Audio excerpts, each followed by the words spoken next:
Hi, my name is Laura Phipps, and I am a board-certified behavior analyst that works in the Pediatric Feeding Disorders Department at UNMC. And today I'll be going over some general information on childhood feeding and picky eating. The three things I will focus on are hopefully answering these questions. What is typical feeding? When should I get help? And what kind of help is available? Typical feeding for young children is usually eating more than 20 different foods from each food group, which are fruits, vegetables, grains, protein, and dairy.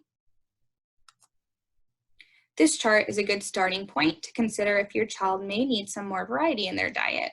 We have examples of fruits, vegetables, starches or grains, proteins, and dairy. Many children do experience minor feeding difficulties during their toddler years, usually in the form of mild food selectivity, which could also be called picky eating. Often this is typical and will go away on its own with time.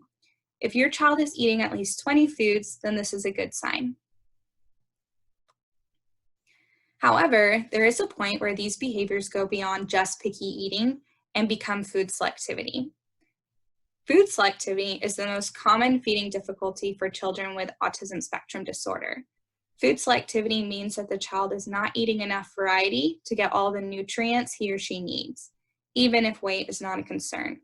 For these children, selective eating is not a phase and is often a part of not liking change.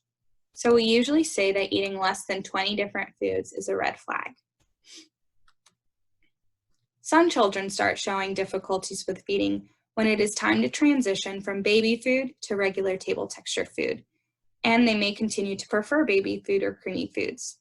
This can be just a difficulty with new textures, but it may also indicate some oral motor deficits. If your child is drinking a lot of milk or formula and still getting most of their calories from that instead of food, and they're above 18 months old, then this is a red flag.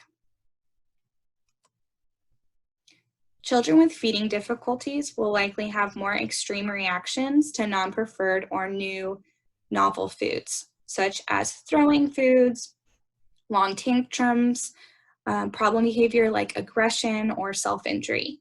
So beyond what we would consider to be a typical toddler tantrum. Something as small as changing the environment may be enough to completely disrupt the mealtime and lead to refusal of foods. For example, a different cup or eating in a different location are changes that could disrupt behavior. If you are experiencing chronic, excessively lengthy meals because you're trying to get your child to eat, or your child is eating but just taking very small bites and very long breaks in between bites, then this is also a red flag. If a child is stalling or delaying, there's probably a reason for those delays.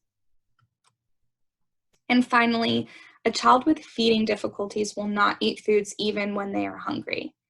A child who is simply a picky eater would likely give in at some point out of hunger, whereas a child with a feeding difficulty is likely to not eat and might even go days without consuming anything. So often one of the very first things we tell parents before treatment is to never restrict foods or wait it out in the hopes of increasing appetite. When the child asks for or expresses hunger, it's safest to just provide those opportunities to eat so that your child gets adequate calories. So how can you get professional help? The first step you want to do before moving forward to address this is consult with your pediatrician to rule out any medical concerns.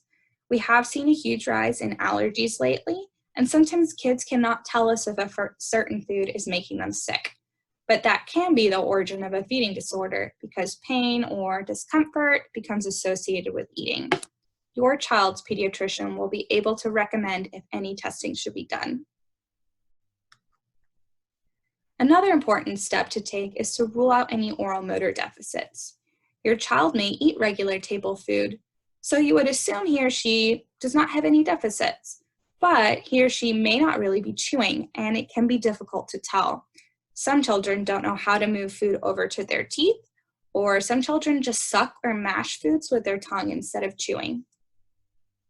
Some signs that your child is having a hard time chewing are that your child only eats items that are meltable, like chips.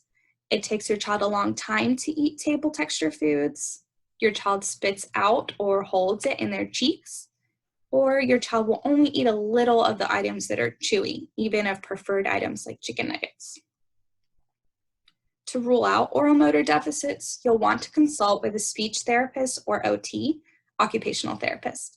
We can also do these during our feeding evaluations. If you're interested in having your child evaluated by our team at the Pediatric Feeding Disorders Program, you can go to the programs page on the MMI website and fill out the online screening form. After you complete a screening form, Melissa Neiman will contact you for an appointment for an initial feeding evaluation. Please consult with your child's pediatrician or obtain information for feeding evaluation for concerns specifically for your child. So here are the key takeaways. Picky eating is common in toddlers and often goes away. Many kids with autism spectrum disorder have food selectivity, which is different than picky eating. Food selectivity means that your child is consuming a very limited variety of foods. Some warning signs of feeding problems include very limited diet, difficulty switching to table foods, dependence on liquids, extreme reactions to non-preferred foods or drinks, very long meal times, and not eating when hungry. Medical providers can help rule out medical concerns and oral motor deficits or difficulties. Thank you so much for watching.